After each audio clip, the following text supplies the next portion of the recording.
Hello guys, back at it with a 6-game NBA slate for Tuesday. Toronto at Orlando. Toronto's side, they could be getting back Norman Powell. He's currently questionable, so if he's back, that's going to take away from Terrence Davis, going to be back to the bench, and Watanabe, Stanley Johnson, Bembry.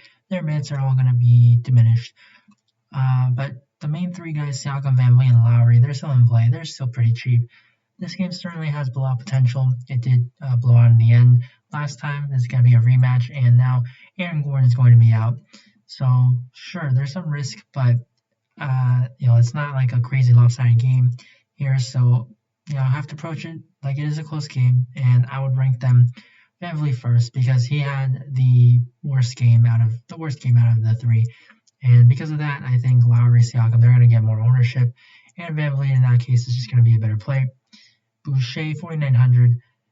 I would still think they're going to give Aaron Baines more minutes, but Boucher, if it does blow out, he's going to be a very big benefactor. So 4,900, he certainly has monster upside. We've seen it before. If Powell is out, then we can still go to Terrence Davis starting. He should be able to get at least mid-20s in minutes. And then Yuta, a lot thinner. Probably don't want to play Stanley or Bembry, though. Orlando side, Nikola Vucevic is going to look really good with Aaron Gordon out. His usage goes up a lot. Fournier, he's going to look a lot better as well, but he is 6,300, so he's not really that cheap. Cole Anthony I like quite a bit, 5,500. Aaron Gordon being out, and then Michael Carter-Williams also being out. Fultz, obviously.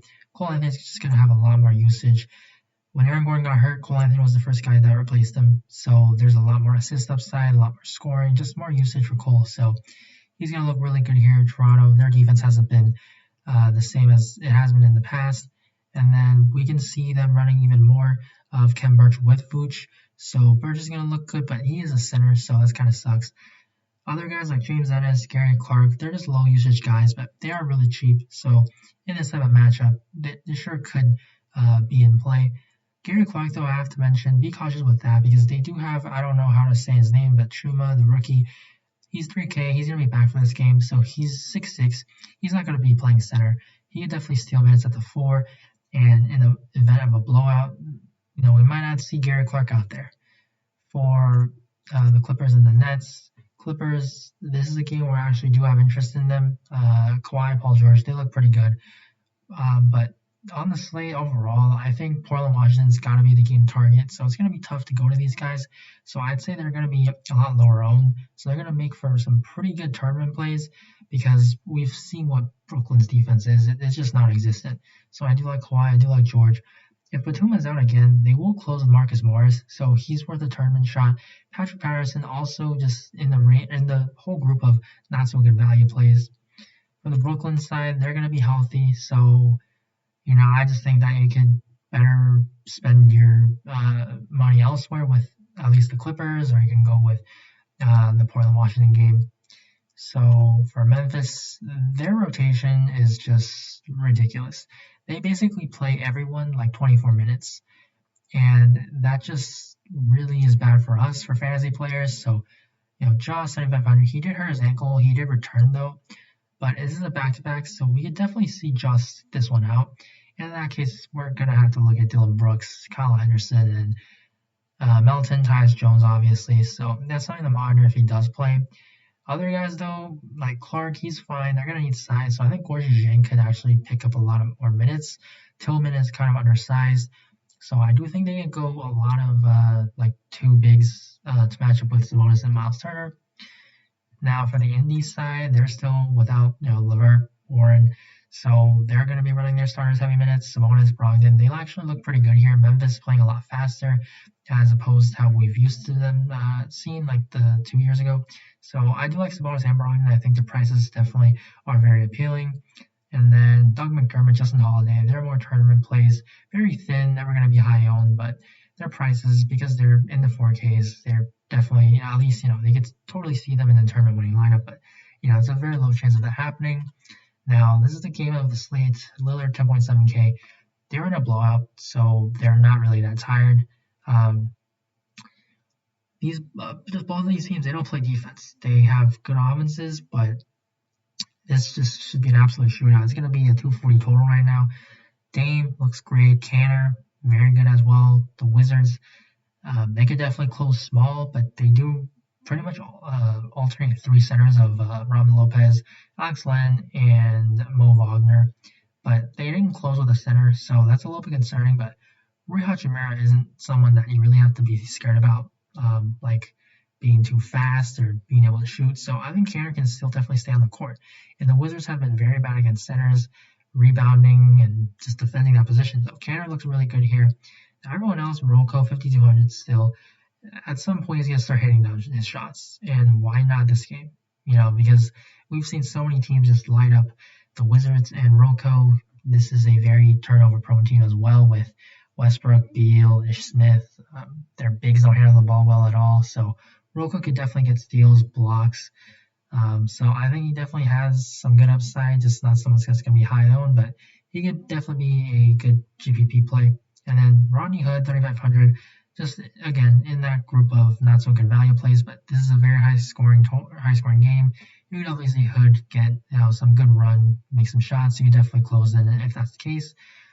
And then Nasir Little, I gotta mention him, 3,100. He got the benefit of a blowout, so he had 14 and 3 in the fourth quarter. Just not something that we're gonna see again. This is a good matchup, so he's probably gonna start again with Derek Jones Jr. out. So sure, but also just in that same group of Now the Wizards side, I think Westbrook's gonna be one of the chalkiest plays, and I can't say that he's not a good play, but he's going to be really popular. And we saw what happened last slate when everyone was on Kyrie, and I talked about Westbrook just being a very good tournament play. I love Westbrook here. He's definitely in the cash play on this slate, but Bradley Beal, Kyrie Irving, there are other point guards that they don't, look as optimal, but that's not how, this works. You can always make optimal lineups, but they just don't turn out the way that you think it is going to be. So I think Bradley Beal is going to be a pretty solid tournament play. They get the same matchup. Portland, they're just not going to have any good defenders. Sure, we can see Rocco and Beal, but Beal's just been playing out of his mind. This is just a great game. And again, this is going to be a pivot. Westbrook's going to be a lot more higher owned, so Bradley Beal for tournaments, you can definitely go to him. But yeah, I'm going to have a lot of Westbrook, going to have a lot of Beal. And then for value, I think you can see Hachimura close, maybe see a little bit more minutes, but he's just not really going to have a big part with Beal and Westbrook both playing. Bertans, Denny Avdia is not playing that great, and he's just very low usage. So he's never going to get big minutes, really. And we saw Bertans get into over 30 minutes last game. And again, Portland, bad defense. Bertans, he didn't shoot well last time, but he really didn't kill you. 16.25, that's not great. But at 4,700, same price. Again, another phenomenal matchup. He just couldn't make his shots. And we've seen this guy is one of the best three-point shooters in the league. And he fouled out last game. So I do like Bertans' tournament upside. And, with the center rotation, three guys pretty much, I just don't really want to pick between them. Now, Boston, Marcus Smart being out.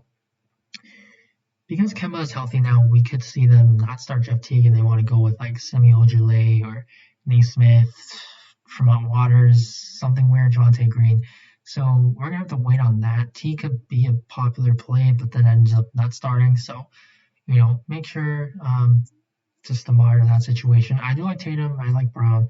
Kemba probably still going to be limited. So it's going to be mostly Tatum and Brown. I think they're both totally fine.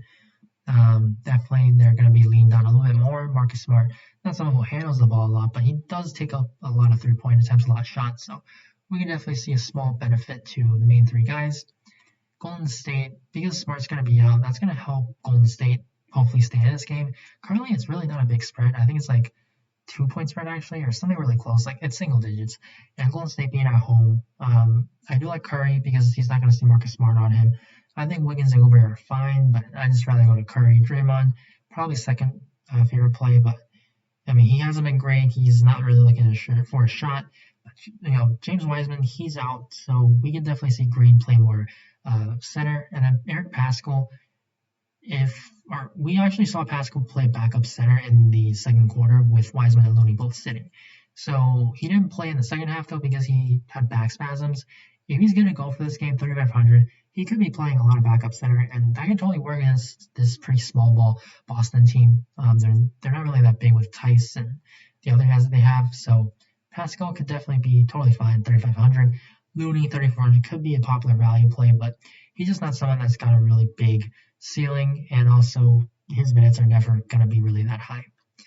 Now, the last game, we did see that this game likely is going to play, so Jeremy Grant, 7K, it's a very tough matchup, slow pace, but we've seen what Jeremy Grant can do. He definitely has upside on this price tag. With Derrick Rose back, I'm not going to be playing DeLon Wright. Blake Griffin, 5,700, he's okay. We can definitely see him have a good game because Royce O'Neal, he's just not really big enough. Good defender, but Blake is a lot stronger. Plumlee, very tough matchup against Gobert. He's gotten in foul trouble a lot, so that's a really risky play. I do believe we saw Jahlil Okafor would have been out for this game for some reason, and that would just secure Isaiah Stewart's minutes, and also if it does turn into a blowout, Stewart's going to benefit. And then Derrick Rose, 4,500. I think at some point we're going to see Derrick Rose close and get bigger minutes, like mid-20s, high 20s. So with his price continuing to fall, at some point I think he's going to definitely have one of his like 30-plus fantasy point games. For right now, with all the news that we have, the core plays, Vucevic going to be 1, Cole Anthony, and then we have to look at the Portland-Washington game. So I'm going to play Westbrook, and then because of that, it's going to be tough to fit in Lillard. It's going to be tough to fit in Beal. I would have said Canner, but if you do that, because I do want to include an indie player, and it's going to be Sabonis. If you try to play, like Canner, I'm going to give you guys only 3,800 to work with. So I'm not going to play Canner. I'm going to give you guys a value play. I'll update it if Jaw's going to play, but I'll put in Tyus Jones. You can definitely go Melton because I think both of them do benefit a lot. Make sure stay up to date with the news because I'm definitely going to update if John's going to play this game. So I do feel pretty good about Cole, Sabonis, Vooch, and Westbrook, and obviously just that whole Portland-Washington game. So good luck on the slate. I'll see you guys in the next video. I'll definitely include my Twitter at Boffles. Link will be from below. So ask me anything on there, and hopefully I can get back to you as soon as I can on the slate. So good luck on the slate again, and I'll see you in the next video. Bye.